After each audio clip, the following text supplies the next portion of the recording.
morning. It's Monday and we are at Beckett Fine Art. We are being joined by a very special guest who we know very well here at CHCH. Not only are you an author, you are being considered Playwright of the Year, but you are also quite a fine artist, Tom. Thank you. I do my best. You really do. We can only do our best. Tom Wilson is joining me at the art gallery. Big show opening over the weekend. Mm-hmm. It's fantastic. Yeah. Great attendance and nice snacks.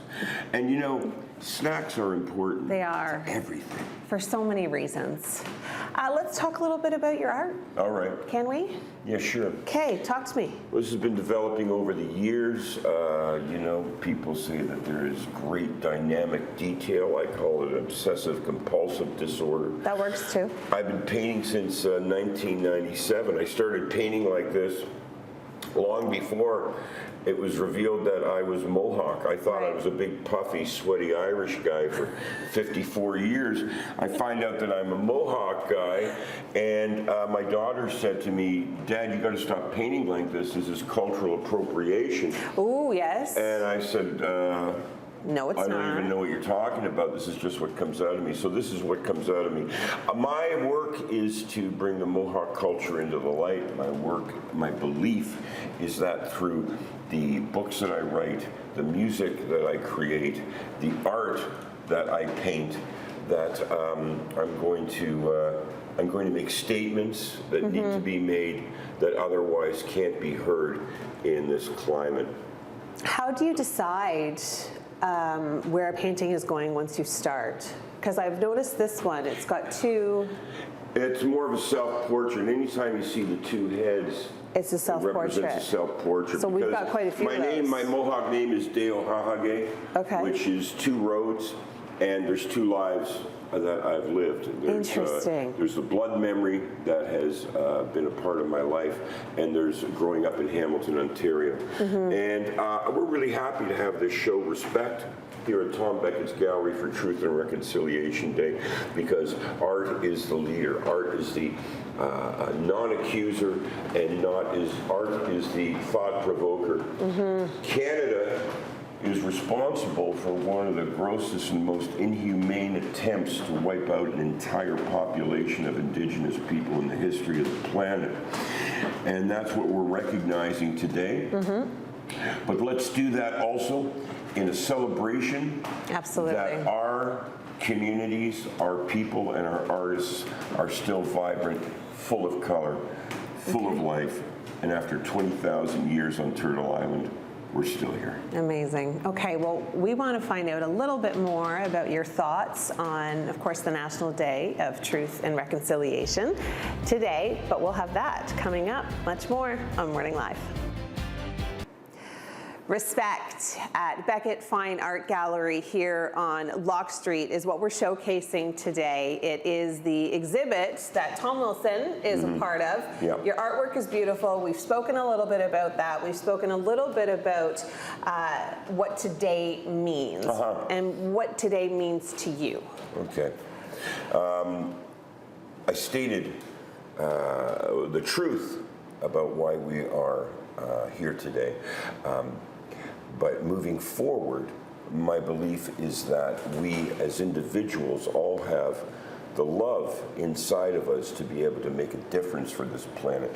We can't be blaming people, and we can't be expecting politicians or corporations or churches to do the work for us, and that's what the problem is, that we're yelling at one another and not listening to one another, and we're expecting other people to do the hard work. We need to open up our hearts and show respect and love to everybody around us. Let's not put ourselves in a position where we have to apologize to our grandchildren for not doing the hard work that we should be doing right now. And that work is just about love. Now, we'd say that today is about recognizing, but also about celebrating.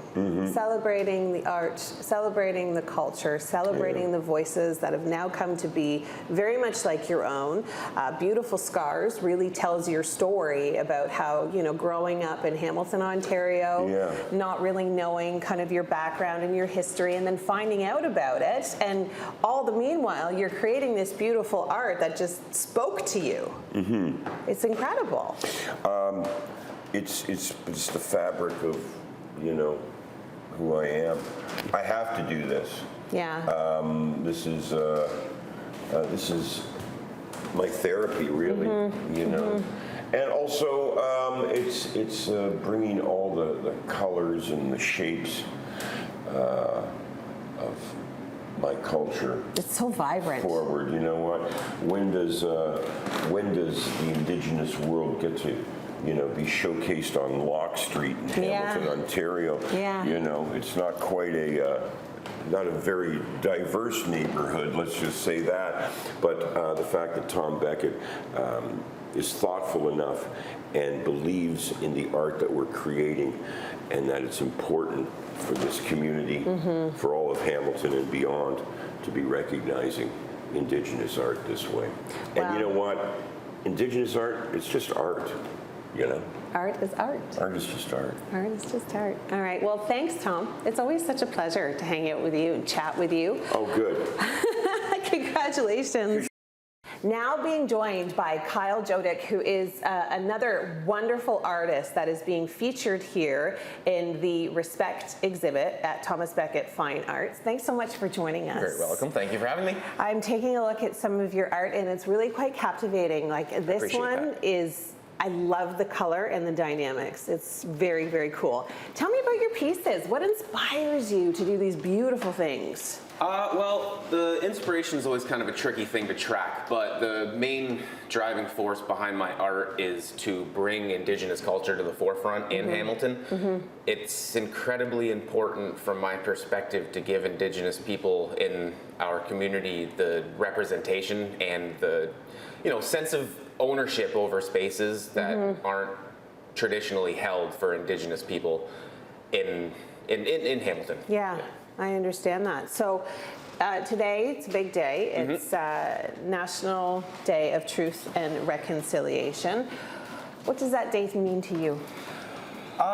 It brings up a lot for me personally and for any Indigenous person, but for me, it really means that Canada as a whole is kind of taking a look at itself and its relationship with Indigenous people through history, which has been, to put it bluntly, deplorable. We've been treated with very little respect in terms of maintaining our culture and our practices and our identity as Indigenous people. It's been systematically destroyed and taken away from us. But having said that, on the flip side, I think it's important that days like this exist simply for the notion of spreading awareness around the plight of Indigenous people in Canada. And the concept of truth and reconciliation isn't just explicitly One thing or circled around just Canada. Indigenous people across the world have been belittled and had their cultures destroyed. So it's important for a worldwide approach to healing in our communities for days like this to truly be catapulted to the forefront of people's minds. And it's so wonderful that even something as small as this, you know, being showcased in an exhibit on Locke Street in Hamilton, it's getting the word out, it's getting people educated, it's getting people involved, it's bringing the community together. Absolutely. And like, to your point, I think that art is an incredibly useful mechanism for bringing very difficult topics to people's minds, and it's also a way of creating accessibility around these topics. It's much easier for people to have a discourse around a painting hanging on a wall as opposed to maybe engaging themselves directly with in a conversation like with an Indigenous person, or even like, to be honest with you, like a lot of the people that comment on my art and and take away a lot from it.